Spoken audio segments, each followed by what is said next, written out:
everyone. Welcome to Graph Time with Sara and Sean. I'm Sara. And I'm Sean. Today we have a special guest, Michael Fenton, one of the judges of the 2025 Desmos Art Contest. Michael, will you tell us a little bit about the art contest? Yeah, so Desmos has run an art contest, I think 6 times. It started in 2020, and it's just an opportunity for Desmos users to showcase delightful things built in the 2D graphing calculator, the geometry tool, the 3D graphing calculator. And this was my first year where I got to be a judge. I've seen the art contest from a distance in the past and delighted in all the amazing creations, but I got to be up close and in the mix for the judging process this year. This was a crazy first year to start because one of the things about the Desmos Art Contest is that every year it's gotten dramatically better entries and more entries. And this year was by far just the absolute craziest thing ever. I mean, there are like 13, 14 like teenagers out there that are making things. I mean, Sara and I make graphs for our job.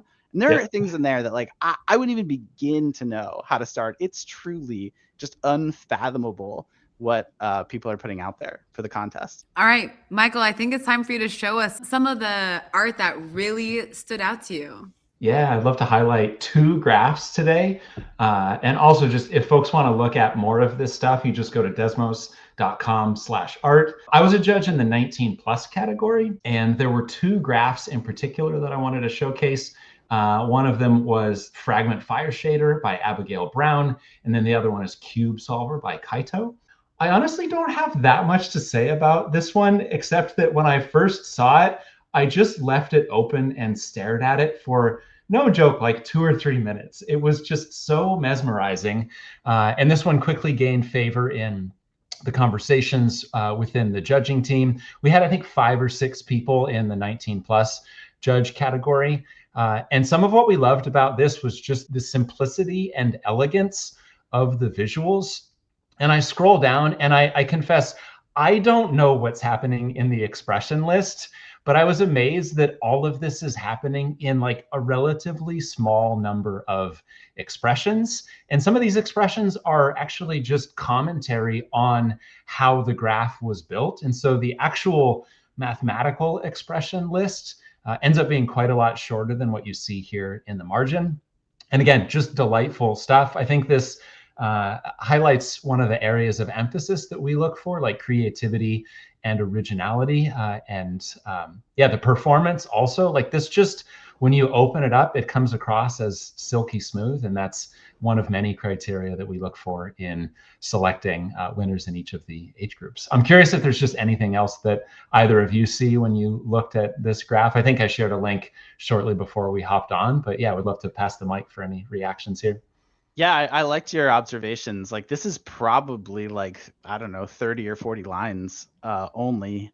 But there's a lot of it's a good choice because there's a lot of like detailed explanations of how things work inside of it, and I think it's a really great example of kind of that like simplicity and beauty that can be really great. I mean, there are some like really complicated things that are thousands of lines that people submit for the art contest, but I think something speaks to something that is just 100% the thing that it is. Something that can just be done like simply and well can speak volumes. One thing that I really love about this is how organic it is. It's so hard to model organic things. And this looks like, it really looks like a flame. So later I want to go and look around in this graph and find out how they made it look so organic.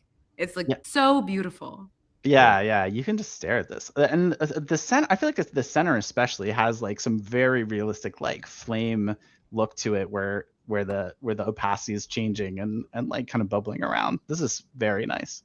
Yeah, shout out to Abigail for this one. Very cool stuff. Okay, can I show off another graph? Yeah, what else you got for us, Michael? Let's check it out. Okay, so I love saying like, can I show off another graph? And then I get to this thing where I know the 2 of you know that this is a graph because you 2 are graphing professionals, and like we have so much experience in looking at some of what the Amplified Desmos math curriculum is powered by. It's things like this. But if you show this to like a random person on the street, especially someone who like has never heard of Desmos or is like only vaguely familiar with the Desmos tools, and you called this a graph, I think they would wonder why you called it that. And one of the things I love about the art contest is seeing all the complex interactives that people build inside of the graphing calculator. And this one just blew my mind. So first, I'm just going to poke on some things. Like I can manipulate this to see different views. By the way, we're working, like, correct me if I'm wrong, we're working in the 2D calculator here because of Yeah, this icon. Like, I it's checked not, that too. I I was like, is don't, this in 2D? No I way. don't even understand, but Yeah. super cool stuff. You can also manipulate this 2x2x2 just by, clicking different things, going in different orders. Quick side story: early in my teaching career, I received a gift with like an asterisk next to it from a student of a Homer Simpson 2x2x2 Rubik's Cube, and it ruined my Thanksgiving break because I never solved it. But I was just like fascinated by it and trying to solve it. Later, I did solve a 3x3x3. But if I had this tool in front of me, I would have been in good shape. So anyway, you can click these buttons to manipulate the cube. You can reset. That's nice. I like all the little like UI polishes here and there. My favorite thing is probably the sequence I'm about to run through now, which is press the scramble button. And notice that scramble now says scrambling, ... And you have the little progress bar.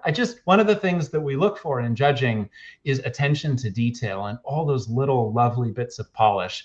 I'm going to scramble again because I just love seeing that animation fill from left to right. Again, this is all happening in the 2D calculator. And then I can try to solve it on my own from here just by clicking to manipulate the cube the way that I did earlier. Or I can press this lovely solve button and it's generated for me the shortest possible solution, which requires only 9 moves. I tell you, during that Thanksgiving break, there were more than 9 moves. There were probably like 9,000 moves, and it never clicked into place. And I can then do the thing that it's suggesting step by step. And here's some more of the polish. Look, this little blue dot below U2. And then here the U2 button is highlighted, so I can click that. Next up, we're going to perform R2, so I can click that. Or I can actually just play the solution through, either from the beginning or the point that I've left off. I've got this little solved thing. There's some like confetti in my mind going off, because this was the success I never had with that Homer Simpson's Rubik's Cube. So just so much to love in this graph. And yeah, would love to hear from you, Sarah, or you, Sean, if there's anything else that you want me to click on to highlight from this gem. You did a great job. This is so fun to play with. I remember I opened it and I thought to myself, I was like, no way, it's in 2D. And it's fully in 2D. It's very cool. Yeah, so this person created an entire system in order to do 3D in the 2D calculator, and then built on all of this Rubik's Cube stuff on top of it. I took a look at some of these things, and I think it seems like this might be the way that you communicate like how you do moves in the Rubik's world, which I'm not totally sure of, but it sort of seems that way to me. So like every single one of those buttons is a different move you can make, and then I assume when you scramble, it kind of like randomizes and steps through some of those. I do not know how they solve for the simplest solution. That might be like a like somebody who's like a real cuber, like they like have that down. But yeah, super cool. This is one of the more complicated ones, but again, even in it, it's like it's still a pretty simple idea. Like it scrambles Rubik's Cube, it solves it for you, and here are all the moves you can do. And then also everything it just does well, simply and beautifully. I know I said I would only share 2 things, but if it's okay, I'll put back on my screen the 19 plus gallery, because I want to mention that some of the things that we looked for are, and I don't know that we like necessarily set a goal if we want to make sure to include things from category A, B, and C, but I found that I was delighted by the fact that some of these are static. So here's some like a beautiful creation that's just a static visual. And then here we've got 3D with animation. This one just blows my mind. There's like all kinds of stars in it. Like, just click on that later. Really beautiful stuff happening in 2D and 3D. I love the geometry tool. Some of these have sound included with them. I'm a sucker for pixel art, so this is just a lovely one right here. And some of them use just subtle animation combined with sound for just a really lovely overall effect. We've got maybe the next Wordle game here, this word chain game. But just lots of lovely stuff, and I really appreciate the invite to the, what do you call this? Do you call this a podcast, a vodcast, graph time hangout, whatever it is? I'm really delighted that I got to be a guest here today. Yeah, we loved having you. And just to piggyback on some of what you were saying, like there were so many in our category, it was so impossible to just choose. I don't, it was like 20 or something like that. There were easily 20 more just completely outstanding graphs. And we highlighted a few here today, but all of these are just like marvels. It's truly incredible what people do for this art contest. Thank you all so much for watching today. I encourage all of you to go to the website, check it out. And when you click on those graphs, you can also see what each of these artists wrote about them and what they want to say. So I'd encourage you to read those too. Michael, thanks so much for sharing some of those highlights, and we'll see you all next time.